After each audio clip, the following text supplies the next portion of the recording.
If you have a Clonezilla image and want to extract files from it without having to restore the entire image, then I'll be showing you how you can do this in Linux and in Windows.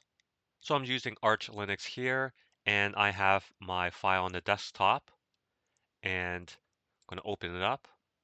And let's say it becomes corrupted or it gets updated incorrectly. I'm just going to make some changes here, and I'll save it. And now I'm going to restore just a single file from my Clonezilla image. Going into Dolphin, and here's my storage device where I have my Clonezilla image. And so I have it compressed using gzip and zstd, and I'll be showing you how to do it with both. So I'll go into the gzip folder. And so here are the gzip files for this.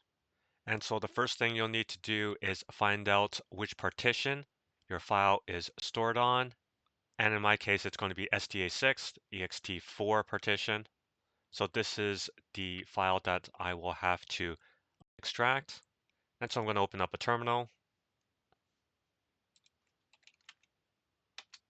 And I'm going to need part clone in order to do this. So if you don't have it installed, you can just install it using pacman.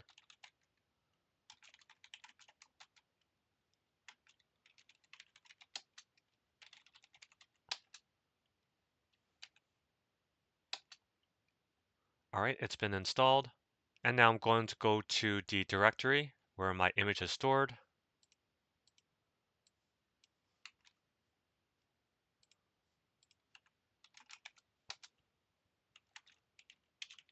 And so SDA6 is the archive that I will extract.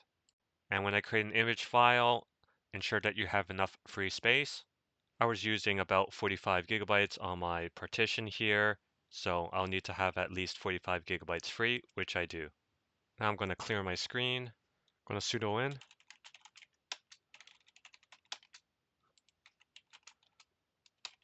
And I'm going to go into the parent when I run this. So I'm going to cat the gzip file.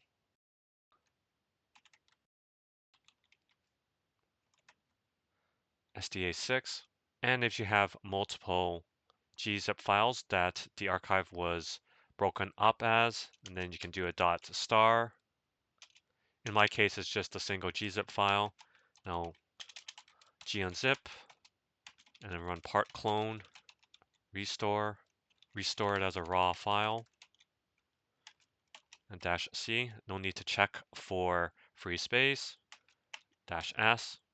My source will be standard input, and then -o to output as a file. Call it sda6.img. Enter. And so this may take a little bit of time depending on how big your archive is and how fast is your computer. All right, so it's completed. Do a list, ls-al, and we see my image there, SDA6. And now I'm going to mount it under the mnt directory, the mount directory. Do it as a loop, SDA6, mount, and then the type, ext4, and then it'll be read-only.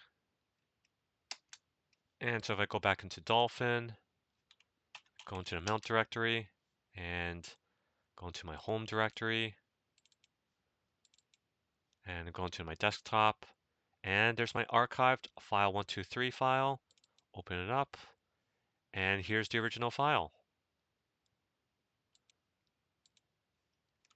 So I can copy it, overwrite. All right, and so I've just restored it. And going back into Dolphin, going into storage, and if you're using zstd instead, I'm going to show you how to extract with that. It's pretty straightforward as well. Go back into my terminal, and I'm going to unmount it, and I'm going to remove SDA6. So just before I do it, I'm going to go into Dolphin and go into the zstd folder. Here is the file that I'm going to extract, going back into the terminal, and then I'll be using zstd cat.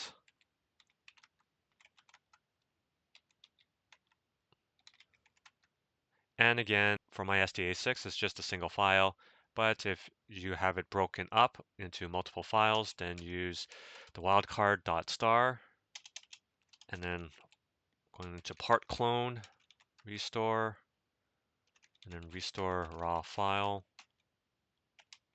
-c -s -o sda6.img.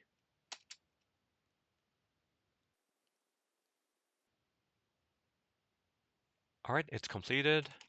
Do a list. There's my file, and I'm going to mount it.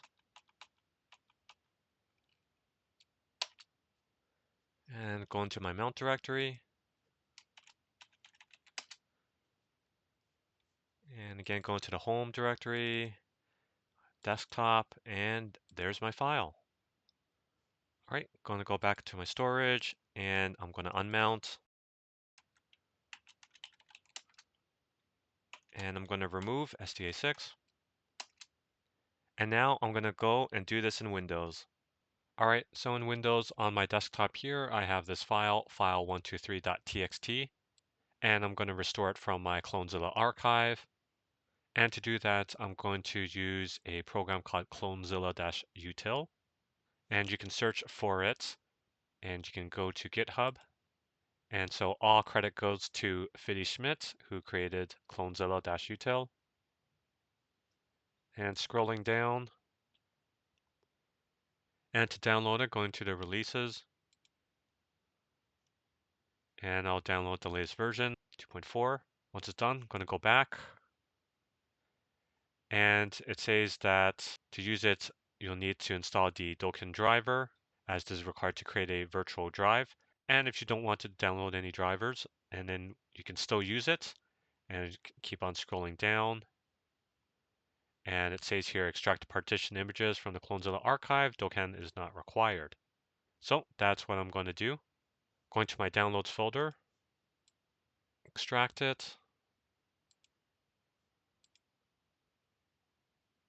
All right, and there's the utility.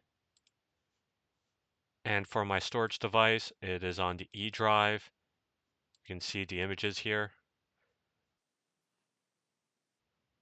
So I'm going to run it. Open up command prompt as administrator. And I'm going to go into the Clonezilla util directory.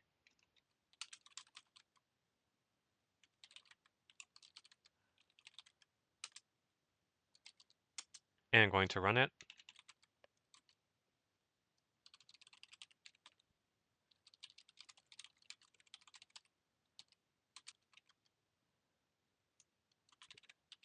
And then the output, I'll be putting into the images directory, which I have created.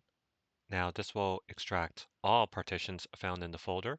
For me, the NTFS partition that I need is SDA3.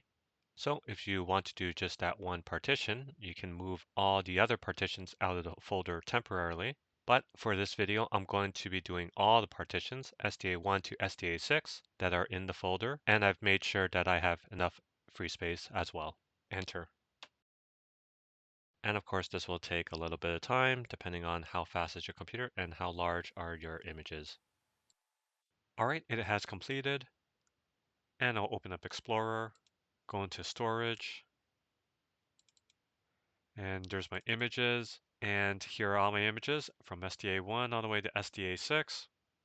And if you're not sure which partition is which, you can always go back and you can take a look at the file systems. And you can also, as well as, open up the dev-fs.list file.